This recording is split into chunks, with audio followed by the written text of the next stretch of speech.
My name is Sean Scott, and I'm a correctional officer at West Coast Correctional Center. My job is basically supervision of inmates, security and safety of both inmates, staff, and public. Some of the challenges that we face on a day-to-day basis would be sometimes the tensions are high, sometimes there's assaults between inmates in prison, sometimes the problem of contraband getting into the institution and inmates finding ways to bring it into the institution and dealing with that on a day-to-day basis. Sometimes if the numbers are up in the system, trying to provide all the things that inmates need with shortage of staff seems to be a little bit difficult, and that kind of escalates the tension in the institutions a little more. We overcome some of these challenges by basically trying to prevent things before it happens. If there's clothing brought into the institution, especially for the contraband, we have to be very thoughtful of ways of getting drugs into the prison. So we're trying to, cut it out before it gets in here. So all the, clothing has to be properly searched. Usually, if you work in corrections for a while, when the tension is high in the building, you can kind of feel it. So you try and be more wary of things that's going around you. So that you can kind of, look for some of the warning signs that there is something that may happen between one inmate and another. We're always trying to, give the inmates the programming and services that they need. From a personal point of view, working corrections, I find that working with other people, you make friends for life.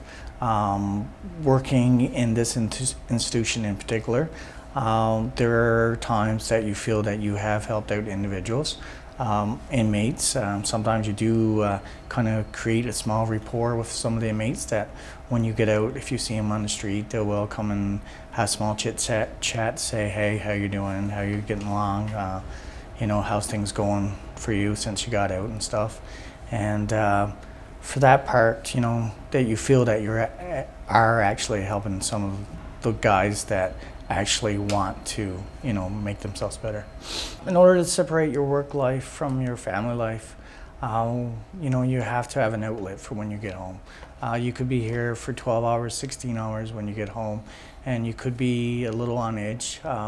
Usually for me, I like to, spend time with family, play sports, kind of, chit-chat to other coworkers about what will happen during the day, or, it's just to kind of take your mind away from, what happened during that day and kind of ease your mind so that tomorrow you can go back and start new.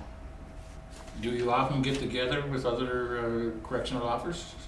Yep, we do actually. We get together every now and then. As a matter of fact, we actually, a bunch of us went down to Virgil this previous weekend, played in the hockey tournament. So we had some, some good laughs and stuff, and helped us get away from work for a while. And during the year, usually sometimes we'll get together either after a staff meeting, and we'll go out, maybe shoot pool, just, just to get away for a while with, with coworkers and stuff. For those that are looking to become correctional officers, I have had a few friends that did go into the profession and stuff. They kind of asked me what it's about, and so I kind of just, tell them that for one thing, that once you come into corrections, like, you need to leave, the work at work and not trying to bring it home with you. You got to have a lot of patience, and you have to be level-headed. You have to know how to use your voice, and you have to know, like, respect. Respect is a big word in the prison and stuff. A lot of the inmates are not here, especially at the West Coast Correctional Center, looking to cause, trouble and stuff. They're looking at to getting the program they need, and they're looking at getting out and stuff. So for anyone that was looking at a corrections career, it is a good career.